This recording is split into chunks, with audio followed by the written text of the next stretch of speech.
Primero que nada, necesito incluir una gran advertencia antes de que muchos de ustedes vayan a la sección de comentarios sin ver el video completo.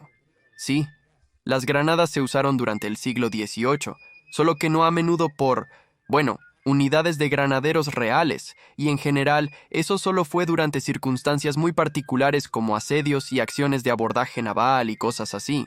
Para este video, quiero hablar sobre por qué las granadas no se usaban a menudo, y por favor nota ese calificador, en combate en campo abierto, y más específicamente, por qué la mayoría de los granaderos, particularmente los granaderos británicos, de mediados a finales del siglo XVIII, generalmente no llevaban las mismas herramientas de las que tomaron su nombre, como si no las llevaran en campaña con ellos. Quiero hablar sobre por qué es así. Si viste mi video anterior, ¿quiénes eran los granaderos británicos? Sabrás que frecuentemente se les consideraba infantería pesada o tropas de choque. Se les asignarían tareas difíciles e importantes en el ejército. Y si van a ser los chicos al frente de la carga, bueno, no tendría sentido que llevaran esas granadas. Piensa como si estuvieras utilizando una unidad de granaderos en un videojuego. Tus tropas ya están luchando a corta distancia y parece que no puedes flanquear al enemigo sin que ellos contrarresten con sus propias reservas. Se está volviendo una auténtica lucha. Debes hallar cómo quebrar las líneas enemigas. No tienes suficiente artillería para hacerlo posible, y no estás a punto de cometer el error de novato de cargar tu caballería directamente en el frente del enemigo. Entonces, ¿qué debes hacer? Bueno, ya estás tan cerca del enemigo, a tal corta distancia, y tienes a tus granaderos. Perfecto. Como aprendimos en ese video anterior, estos chicos son los mejores de sus regimientos. Son valientes y son fuertes. Los empujas a través del fuego un poco más cerca, y mientras avanzan, puedes darles fuego de apoyo con la unidad de infantería regular, y luego, cuando han avanzado una buena distancia, pueden lanzar por encima de sus cabezas esas cargas mortales, esas bolas de hierro que caen como una granizada entre las filas enemigas y explotan con una fuerza aterradora. Los que no mueren al instante resultarían heridos o conmocionados, y el impacto desorganizaría al enemigo, abriendo huecos en sus líneas, creando una oportunidad para atacar con una bayoneta. Solo enrolla los flancos del enemigo y puedes continuar. Has ganado el día. En una era de guerra lineal, cuando los hombres están luchando hombro con hombro, y cuando dispersar o interrumpir esas formaciones muy apretadas los abre a cosas como cargas de caballería, cargas de bayoneta, o incluso solo disparos concentrados en volleys, bueno, parece que las granadas serían una de las mejores armas a disposición de cualquier ejército.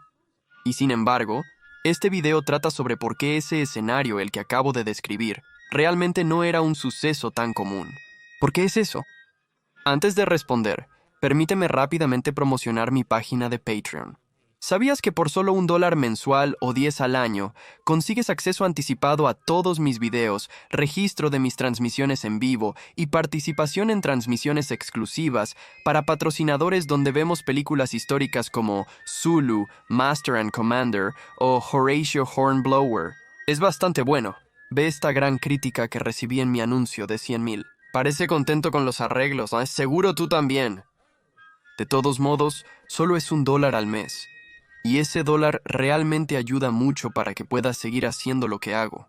Así que a aquellos que me apoyan en la plataforma, muchas gracias. Y a aquellos que lo harán debido a este incesante pequeño parloteo, bueno, también gracias. Hablemos suficiente, regresemos al video.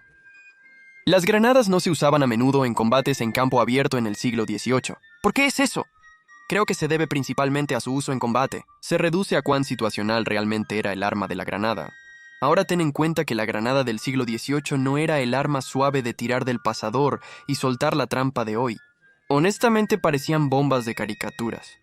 Usualmente eran bolas de hierro, pero también podían ser de estaño, cerámica o incluso vidrio, que se llenaban con pólvora a través de un agujero en la parte superior donde se colocaba una mecha. Entonces, el primer y mayor problema al que tendría que enfrentarse cualquiera que esperara usar estas armas sería uno de alcance.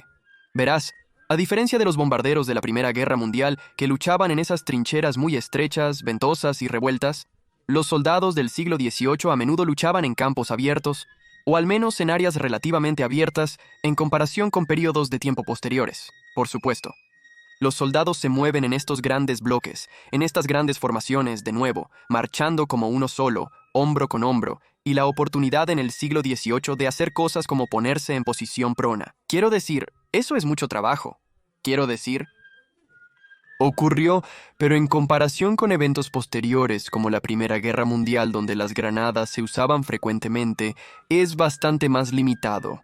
Y en el siglo XVIII, si quieres usar estas pesadas granadas de hierro, bueno, tienes que acercarte. Muy cerca. En otras palabras, no veo a un grupo de granaderos lanzando confiablemente a más de, quizás, 30 a 50 yardas de forma constante. Podría ser posible para uno o dos chicos, pero como unidad completa será complicado superar esa distancia. Pero podrías decir, vamos Brandon, todos entienden que los mosquetes son notablemente imprecisos. De todas formas, al enemigo le sería difícil acertarte a esa distancia en medio de una batalla. Entonces, ¿por qué importa el alcance? Probablemente los mosquetes sean más precisos de lo que crees. Adjuntaré un excelente artículo para leer más abajo. Quizás haga un video relacionado en el futuro. Pero por ahora basta decir que no es irrazonable empezar a acertar tus objetivos incluso hasta 300 yardas, eso es incluso con mosquetes militares de ánima lisa. Ahora, la mayoría de las batallas realmente van a comenzar en serio, entre unas 100 y 200 yardas, tal vez un poco más. Pero para cuando te estás acercando a menos de 100 yardas como Yikes, vas a poder acertar tus marcas bastante consistentemente. Eso es muy corto alcance.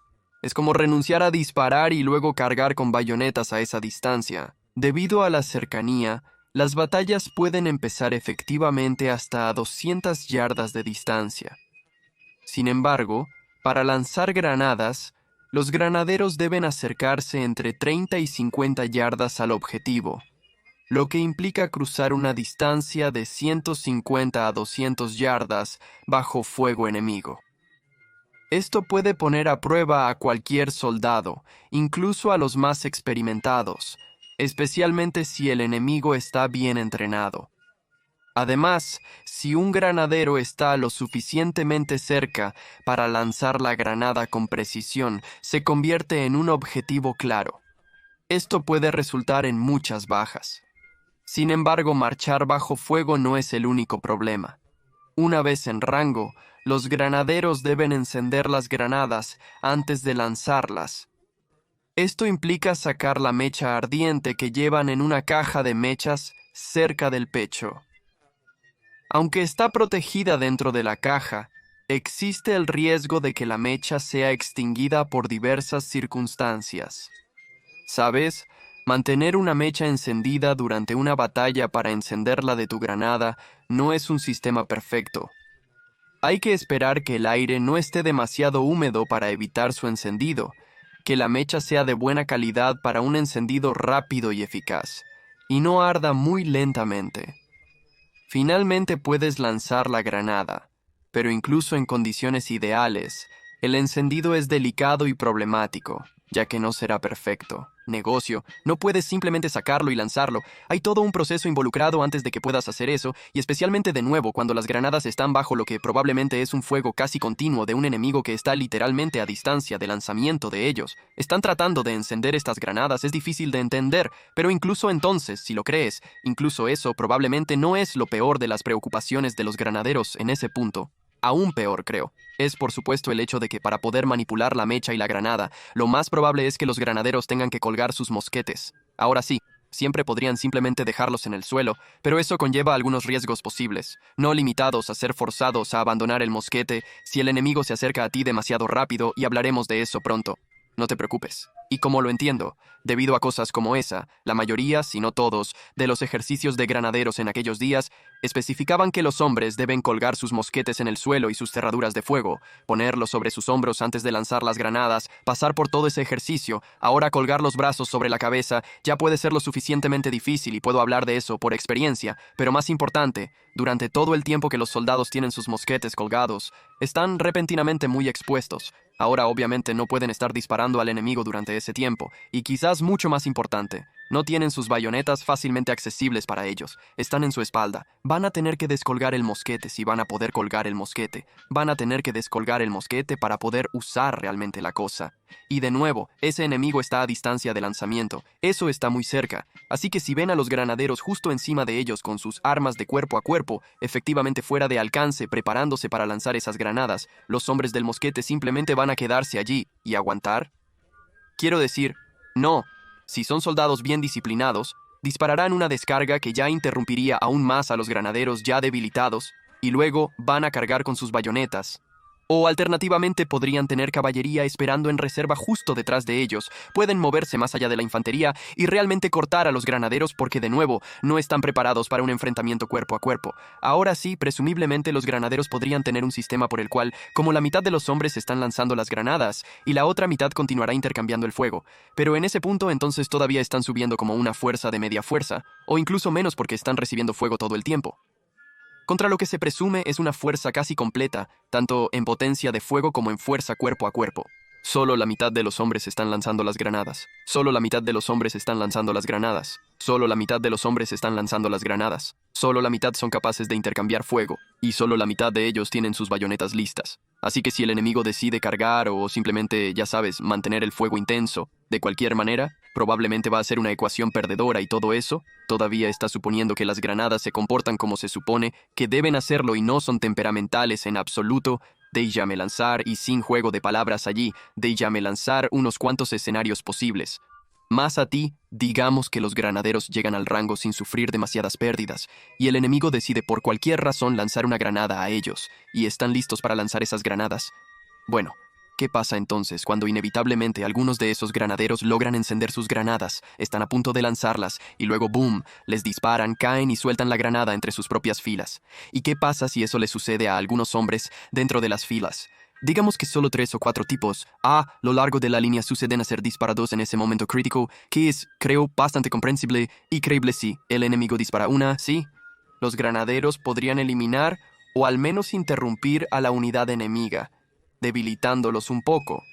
Sin embargo, también podrían acabar lastimándose en el proceso.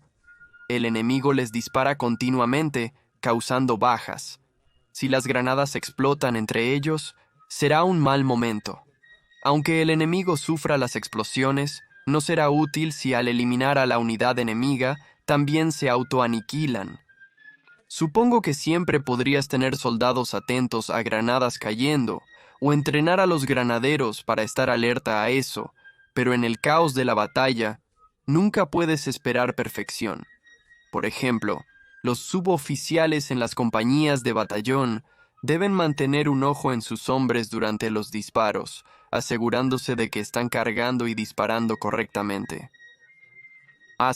Pero aún hay muchos ejemplos de hombres que continuamente cargan sus mosquetes en batalla sin disparar nunca realmente las cosas, solo poniendo un cartucho tras otro. Este tipo de cosas siempre se van a escapar, no necesariamente en grandes números, pero sucederá.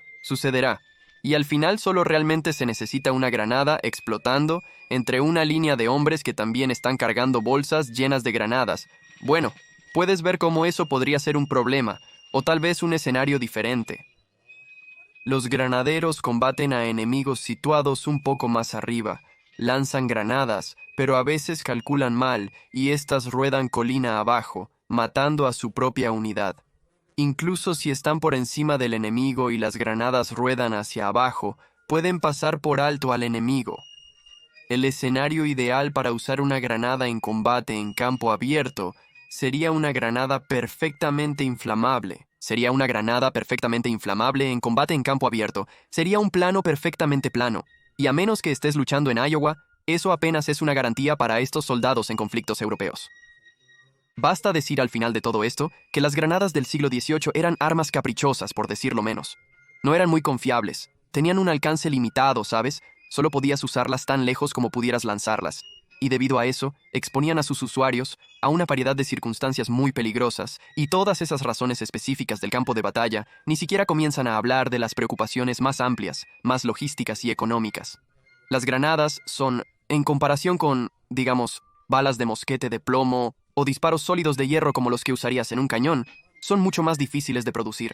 También son difíciles de transportar en campaña y en batalla, tanto porque no solo son bastante pesadas, pero sabes, también están llenas de explosivos. Necesitarás asegurarte de que todas se mantengan en un área muy particular, de la misma manera que necesitas mantener la munición de artillería en un lugar seguro, separado. Todos estos tipos de pequeñas cosas añaden complejidad y la complejidad es cara. Y cuanto más, por supuesto, niveles de complejidad, mayores son las posibilidades de que algo salga mal para ti y todo eso, en última instancia, para un arma que solo tiene una aplicación muy limitada. Por supuesto, puedes usar granadas, pero quieres asegurarte de que cuando las estás usando, cuando estás haciendo el esfuerzo de producirlas, de enviarlas y de mantenerlas adecuadamente, quieres asegurarte de que estás haciendo todo esto en situaciones donde realmente valga la pena, donde sabes que las granadas te serán útiles. Y ahora aquí es donde volvemos a nuestro punto de partida. Nada de eso significa que las granadas no se usaron durante el siglo XVIII. De hecho, las granadas se usaban bastante a menudo y eran deseadas entre numerosos militares de la época, solo que no se usaban en la misma capacidad que durante periodos de tiempo anteriores, es decir, más como la Guerra Civil Inglesa del siglo XVII. Ni se estaban utilizando de la manera que creo que muchas personas podrían imaginar, debido a cómo se representan en juegos como Empire o Napoleon Total War. Todo esto es para decir que no se están utilizando como armas emitidas generalmente, que se utilizan regularmente en combate en campo abierto. Aunque parecía que los rusos tenían un interés particular en las granadas, en realidad entrenaban a sus soldados para su uso en combate. Esto, que me pareció bastante interesante, probablemente requiera más investigación. Esto solo comprueba que siempre hay una excepción a la regla y no hay absolutos en la historia militar. Si nos referimos al siglo XVIII, las granadas se empleaban frecuentemente en asedios y batallas navales. Más adelante profundizaremos en esto. Por ahora, si quieres aprender más, te dejo un enlace a un artículo de Alex Burns de Cabinets Creek sobre el uso de granadas en el siglo XVIII. Recomiendo este blog si te interesa la historia militar. Gracias a todos por ver y, especialmente, a mis patrocinadores en patreon.com, cuya generosidad me permite continuar con mi trabajo. Hasta la próxima vez. Soy y seguiré siendo su más humilde y obediente servidor.